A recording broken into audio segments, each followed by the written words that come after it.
আজ একাদশী তিথি, আগামীকাল আজ একাদশীর নাম হলো উৎপন্না একাদশী। আগামীকাল এই সময়টা একটু লম্বা, পারণের সময় আছে। আগামীকাল 10:33 পরে পারণ করবার নিয়ম। বুঝে গেছে? সকালবেলা উঠেই খেয়ে নেবেন না যারা একাদশী করেছেন। আমাদের প্রভুরা বলছেন একাদশী কে কে করেছেন তাদের জন্য স্পেশাল ব্যবস্থা হয়েছে, একবার হাত তুলুন না। একাদশী যারা করেছেন আর যারা করেন একটু পেছনে ছোট করে হাত তুলুন। এই তো অনেকেই করেছেন, বহু লোক করেছেন, খুব ভালো কথা। আর বাকি যারা করেননি আপনাদেরকে অনুরোধ করছি, কিচ্ছু হয় না, আপনি দেখবেন শরীর ফিট থাকবে, সমস্ত প্রকারের আপনি মানসিক এবং দৈহিক শান্তি অনুভব করবেন। একাদশী শরীর বিভিন্ন প্রকার রোগ ব্যাধি থেকে মুক্ত হবে। শাস্ত্রে আমাদেরকে জানাচ্ছেন, সায়েন্টিফিক কজ আমাদেরকে কথা বলছে। যাই হোক, সেই একাদশী আমরা সবাই পালন করি। বলুন একাদশী মহারানী কি জয়। শুদ্ধ ভক্ত চরণ রে হরি ভজন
ভক্তের কোয়ালিটি দেখালে মহিমা। ভক্ত তো অনেক রকমের, সেই ভক্তের মহিমা দেখাতে একদিন ভগবানের শিরোপীড়া লীলা প্রকট হলো। দ্বারকাতে ভগবানের একদিন শিরোপীড়া ব্যথা হলো, মাথা ব্যথা। এখন সাথে সাথে দেব স্বর্গ থেকে বৈদ্যরাজ ছুটে আসলে অশ্বিনী কুমার। বড় চেষ্টা হলো, কিন্তু আর মাথা ব্যথা যাচ্ছে না। সমস্ত দ্বারকাবাসী চিন্তিত কি প্রভুর পীড়াটা বলে নিরাময় করা যায়, আর কিছুতেই হচ্ছে না। সমস্ত বৈদ্য ভক্ত এখন নারদ এসে উপস্থিত হয়েছে। ভগবান বললেন, নারদ তুমি এক কাজ করো, আমার এই শিরোপীড়া যদি কোনো শুদ্ধ হরিভক্তের পদধূলি আমার মাথায় দাও, তাহলে আমার শিরোপীড়া চলে যাবে। ভগবানকে বললেন নারদ, কি প্রভু আপনি যদি আপনার নিজের ব্যথার কারণ উপশমের উপায় জানেন, এত দেরি করলেন কেন? প্রথম দিনে বললেন তো সব শেষ হয়ে যায়। এই দ্বারকা পুরীতে চেয়ে আছে ভক্ত, বলিতে বলিতে ঘরে বাইরে কত বড় বড় সব ভক্ত। এখনই আপনাকে এনে মাথায় ধরে দিয়ে দিয়ে কয়েকদিন ধরে এই শিরোপীড়ায় আপনি কষ্ট পাচ্ছেন, আমি এমনি এনে দিচ্ছি বলে নারদ পৌঁছালেন দ্বারকা। বিভিন্ন বড় বড় যারা ভক্ত বলে পরিচিত তাদের উদ্ধব ভগবানের কত বড় বড় ভক্ত, অন্যান্য শাস্ত্রকে আদি এরা সব ভক্ত, অথবা এই সমস্ত পাঠ রানী ভগবানের অত্যন্ত প্রিয় ভক্ত, তাদের কাছে যে বললেন যে ভগবানের এই শিরোপীড়া সমাপ্ত হয়ে যাবে, আপনাদের কাছে চরণধূলি ভগবানের মাথায় লাগালেই ঠিক হয়ে যাবে। রুক্মিণী সত্যভামা জামবতী নাগনদী সবাই ভাই বললেন, নারদ এ কি বলছো? সেই প্রভু তার মাথায় আমাদের পায়ে ধুলো দিব, না জানি কত কল্পান্তর নারদ যন্ত্রণা ভোগ করতে হবে। তুমি এই কথা বলছো কি করে? আমরা দিতে পারি না নারদ, আমরা মাথায় ধুলো দিতে পারি না, পায়ে ধুলো। নারদকে ধুলো দিতে দিলেন। নারদেরও গর্ব ছিল যে আমরা সেই ভক্তের কাছ থেকে নিয়ে আসবো। আজ আরাধনকে সেই প্রভুর কাছে বললেন, কি নারদ? বললেন, প্রভু পেলাম না, কেউ দিতে রাজি নয়। আচ্ছা দ্বারকা থেকে অন্যত্র চলে যাও, ত্রিভুবন কত ভক্ত ভগবান বলে তারা পরিকল্পিত। আজ লোক পরলোক জানা অজানা সব জায়গায় পৌঁছলেন নারদ। সবাই গিয়ে বললেন, হে ভক্ত যারা ভগবানের ভক্ত বলে কৃষ্ণ ভক্ত বলে পরিচিত, আমি তাদের আগে বলছি ভগবান শিরোপীড়ায় ব্যথা অনুভব করছে।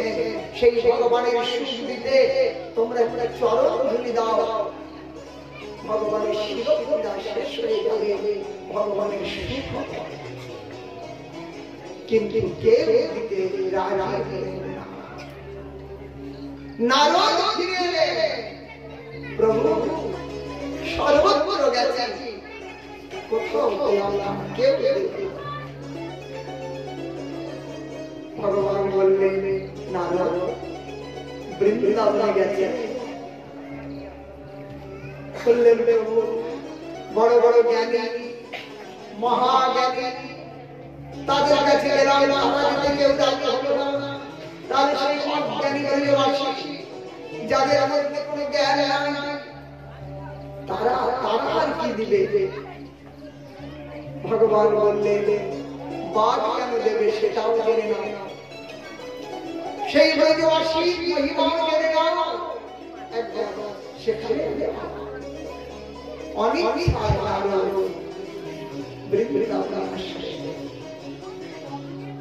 সেই বৃন্দাবন কৃষ্ণ বিরহে ডুবে আছে। আজ সেই রাধা সখীদের সঙ্গে কৃষ্ণ চিন্তায় সেইখানে নারদের অবতরণ হলো। নারদকে দেখে সমস্ত লোক ঘিরে ধরলেন, নারদ তুমি তো সর্বত্র বিচারণ করো নির্বাক, অতএব বলো সেই প্রভু কেমন আছেন? তিনি শুয়ে আছেন, তার মঙ্গলই আমাদের মঙ্গল, তার সুখই আমাদের সুখ। আমাকে যদি দুঃখ দিতে দুঃখ দিয়ে তার সুখ অনুভব হয়, সেই দুঃখ আমাদের সুখ তুল্য। গোপীরা বলছেন যে আমাদের দুঃখ দিয়ে যদি তার সুখ অনুভব হয়, তাহলে সেই দুঃখ আমাদের কাছে সুখ তুল্য। হাতে বলো বলো তিনি তো সুখে আছেন। আশিষ্য পাদরাতন বিনশ্য মাদর্শন সর্বহতং করো যথা তথা ধাতু লম্পট মৎপ্রাণাথস্তু স্বয়েন। যদি আমাকে আলিঙ্গন করে সুখ দান করে, অথবা আমাকে অদর্শন দিয়ে মর্মন্থন করে, অথবা আমাকে পদপিষ্ট করে আমাকে পিষে ফেলে, তথাপিও তিনি আমার প্রাণ, তার সুখী আমার সুখ, তার দুঃখই আমার দুঃখ। গোপী নিজের সুখকে সুখ বলে বলে মানে না, নিজের দুঃখকে দুঃখ বলে মানে না। কৃষ্ণ সুখী যাদের আসেন সেই কারণ তারা ঘিরে ফেলবেন, বলেন প্রভু আমরা আছে, প্রভু সুখে আছে, কুশলে আছে। আজ অধমকে না বললেন দেখলেন আমি সমস্যা নিয়ে এসেছি। আজ কয়েক দিবস প্রভু শিরোপীড়ায় কষ্ট পাচ্ছে। আচ্ছা প্রভু তাহলে ব্যাধি উপচারের ব্যবস্থা হয় না? ডাক্তার কবিরাজ আসে? বললেন হ্যাঁ সব হয়েছে, কিন্তু তার কোনো উপকার করো না। তবে প্রভু বললেন একটা উপকারের পথ আছে, যদি কেউ চরণধূলি প্রভুর মাথায় দেয় তাহলে শিরোপীড়া চলে যাবে। তাহলে তুমি অন্যত্র যাও নাই? সর্বত্র গেছি, কিন্তু কেউ যেতে রাজি নয়। সর্বনাশ। গোপী শ্রবণ করে চিন্তিত হলে যে আমার প্রভু শিরোপীড়ায় ব্যথিত, তার সুখ দিতে যদি আমাদেরকে কোটি কোটি কল্প গমন করতে হয়, আমরা রাতেও রাতে নারদ বললেন নারদ শিগগিরই বিলম্ব করো না, ওই তোমার উত্তরীয় বিছিয়ে দাও। আজ গোপী লাফিয়ে লাফিয়ে পায়ে ধুলো ঝেড়ে ঝেড়ে দিচ্ছে, এই নাও শিগগিরই নিয়ে যাও। নারদ অবাক হয়ে গেলেন, আরে তিনি অখিলেশ্বর অনাদির আদি কবি কবি সর্ব কারণের কারণ, আর মাথায় ধুলো দেবে এক হয় না। কতজন জন্মারক যেতে হবে তার ঠিক নাই। আঙুল তুলে বললেন গোপী না, যদি ওই কৃষ্ণের সুখের জন্য কোটি কোটি কল্পান্তর নরক করতে হয়, আমরা তাকে জানি, কিন্তু আমরা কৃষ্ণের সুর জানি। আহা, ভক্তকে দেখা যাচ্ছে আমরা হরিনাম করব, আমাদের উদ্ধার হয়ে যাবে, আমাদের মুক্তি হবে। আর গোপী বলছে যে আমরা মুক্তির জন্য তোমার সেবা করছি না, তোমার সুখের জন্য সেবা করছি। তৎ সুখে সুখিত্বা প্রেমের পরিভাষা। কাকে বলে প্রেম? প্রেম এই জগতে প্রেম শব্দ নাই। বলে কেন এত প্রেম প্রেম চতুর্দিকে দিয়েছে? বলে এগুলো প্রেম, প্রেমের পরিভাষা তৎ সুখে সুখিত্বা। কেবলমাত্র দেওয়ার ইচ্ছা, পাওয়ার ইচ্ছা যেখানে ইচ্ছা মাত্র নাই, তার নাম হলো প্রেম। তাই গোপী প্রেম, এই গোপীর প্রেম জগৎ মন্ডিত। কেন? গোপীর পাওয়ার ইচ্ছা না, কেবলমাত্র দেওয়ার ইচ্ছা। আজ সেই গোপীদের পদধূলি নারদ দাঁড়ায় বলছেন এবং ভগবানের কাছে গিয়ে বললেন, প্রভু এনেছি। বলে কোথায় পেলে? কে দিল? কে? সর্বান্তরে জানি প্রভু না জানি। তথাপি আজ জগতের প্রত্যেক মানুষের কাছে আজ লোক পরলোক ত্রিলোক সবাই জানো যে এই পৃথিবীতে এই জগতের মধ্যে যদি কোনো সর্বোত্তম কৃষ্ণ ভক্ত থাকে, সে হলো এই ব্রজবাসী গোপী। সেই গোপীর কাছে ভগবান অত্যন্ত ঋণী হয়ে যায়। সেই গোপী প্রেম, আজ সেই গোপী প্রেম আস্বাদন করে গোবিন্দ পর্যন্ত গৌরাঙ্গের পর্যন্ত। অতএব সেই গোপী প্রেমের কাছে এই জগতের সমস্ত প্রেম হালকা হয়ে যায়। এমনি করে ভগবানের দারুণ লীলা। আগে ভগবানের মহাভারতের যুদ্ধ হলো, সেখানে অর্জুনকে উপদেশ করলেন ভগবান। আগে দারুণ লীলা ভগবান দারুণবাসীকে দেখালেন ব্রাহ্মণের ধন যদি কেউ অপহরণ করে তার দুর্দশা। নৃগ রাজা মহারাজ নৃগ তিনি এই একটি কুয়ার মধ্যে পড়েছিলেন। সেই নৃগরাজ আর সেখানে পড়েছিলেন গিরগিরি হয়ে। ব্রাহ্মণের ধনকে নিজের ধন মনে করে দান করেছিলেন। এই ব্রাহ্মণের ধনকে নিজের ধন মনে করে দান করা হয়, তার দান হলো। এবং তার জন্য গিরগিটি রূপে জন্মগ্রহণ করতে হয়েছিল। দারোগা কুমার ভগবান সেই গিরগিটি উদ্ধার করে তাকে এই ব্রাহ্মণের সম্পদ হরণ বা যদি ভুল করে ব্রাহ্মণকে দিয়ে সেটা আবার আমি ফিরিয়ে নিয়ে নিই, তাহলে সেটা আমার হয় না, ব্রাহ্মণের হয়। বৈষ্ণবের হয়, সেই বৈষ্ণব অধিকার আমি নই।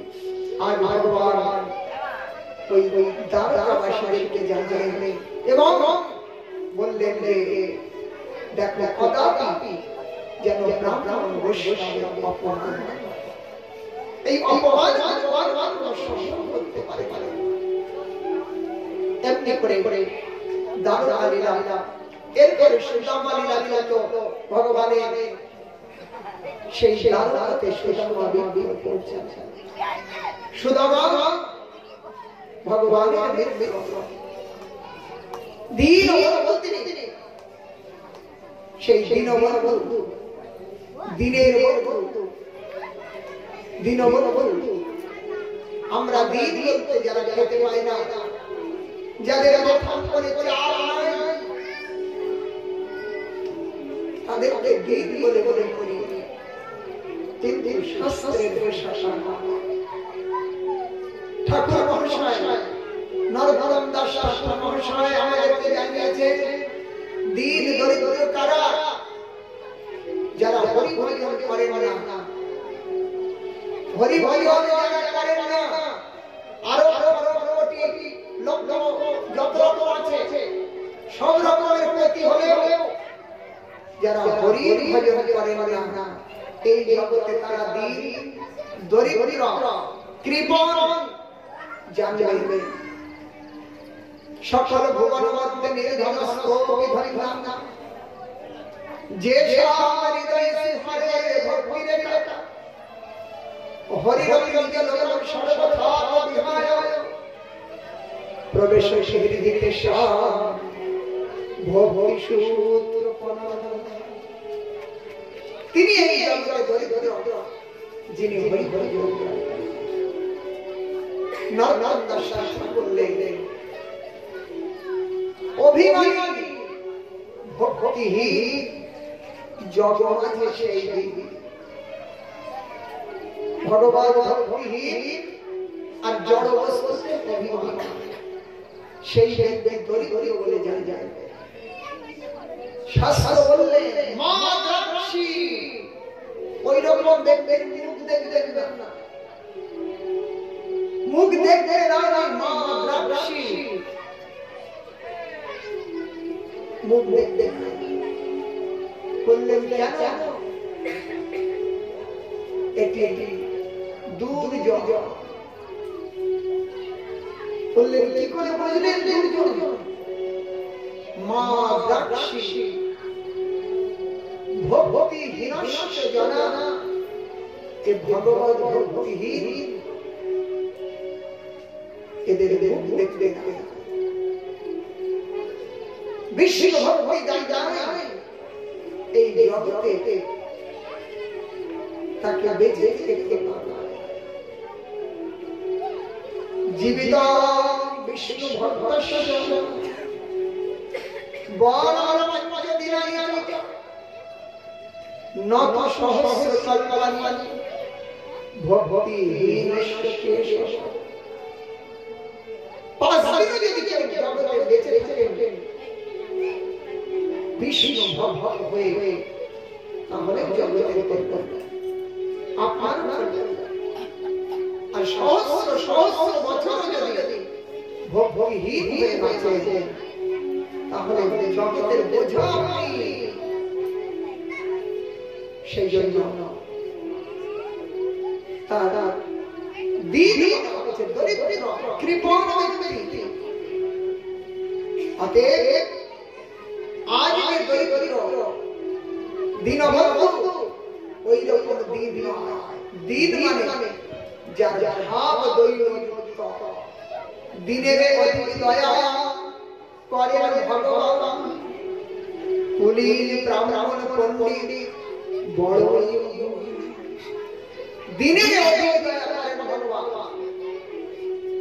দৈন্য দয়া নিমান প্রতিষ্ঠা বর্জন, চারি গুণে গুণী হয়ে করো নাম সংকীর্তন। দৈন্য দয়া যার হৃদয়ে বিদ্যা এসেছে, নিচু ভাবে এসেছে, তাকে ভগবান। জল তো সর্বত্র হলো বর্ষা, কিন্তু নিচু জায়গায় গিয়ে জল জমে, তাই তো জলটা কোথায় দেখা যাচ্ছে? যেখানে নিচু। তেমনি ভগবানের ভক্তি সর্বত্র সবার করে বর্ষণ হলেও যার দৈন্য ভাব নিচু ভাব হয়েছে, সেইখানে ওই কৃপাটি দেখা যায় সর্বত্র। আজ সেই দৈন্য বিগ্রহ সুদামা, সুদামা তিনি গোবিন্দের সাথে মিলতে যাচ্ছেন, আনন্দে চলেছেন। আর ওই দুই মুঠো চালে খুদ নিয়ে ভগবানকে দেবেন, মৃত্যুকে দেবেন, আনন্দে চলেছেন। কি আনন্দ! অয়ম হি পরম লাভ, অয়ম হি পরম লাভ, উত্তম শ্লোক দর্শন। উত্তম শ্লোক দর্শন হলে কৃষ্ণ দর্শন। এই আনন্দে চলেছে। আর সুদামা বলছিলেন দাদা করিতে, আর ভগবান সেই সুদামার নাম শুনে তিনি বিস্মৃত হয়ে গেলেন। কে আমি যে দাদা না ভুলে গেলে ওই একটা শীর্ণ রক্ত মাংস একটা সামান্য শরীর একেবারে দরিদ্র দিন আজ তাকে কৃষ্ণ আলিঙ্গনে দান করছে। যারা ছিল সামনে দেখে তো অবাক, কেই আজ কত ইন্দ্র চঞ্চল বরাবর এই দ্বারকায় ব্রহ্মা এসেছে কৃষ্ণের সাথে মিলতে। কখনো পঞ্চমুখ শিব এসেছে কৃষ্ণের সাথে মিলতে, কখনো কত ব্রহ্মা তার ঠিকানা, ইন্দ্র চঞ্চল বরুণ রুদ্র। আজ এই ভগবান তাদের সঙ্গে এইরকম কখনো খোলাখুলা করে না। কে নিজের নিজের চোখের জলে ধৌত করলে রুক্মিণী সত্যভামা তাদেরকে বললেন তোমরা নিজেরা হওয়া দাও চামড় ঘোড়া নিজেই পদ সম্মান হচ্ছে উত্তম ভজন নিজেই স্নান করিয়ে নিজের পেটে আজ সুদামা আজ কৃষ্ণ সুদামা আগামী দিন ফিরে যাবে ভগবান সেই চালের পুটলাটা টেনে বার করে খেলে তার দরিদ্রতা ঝলক দিচ্ছে তার মধ্যে। ভগবান ইচ্ছা মাত্র তার দরিদ্র হরণ করে নেবেন এবং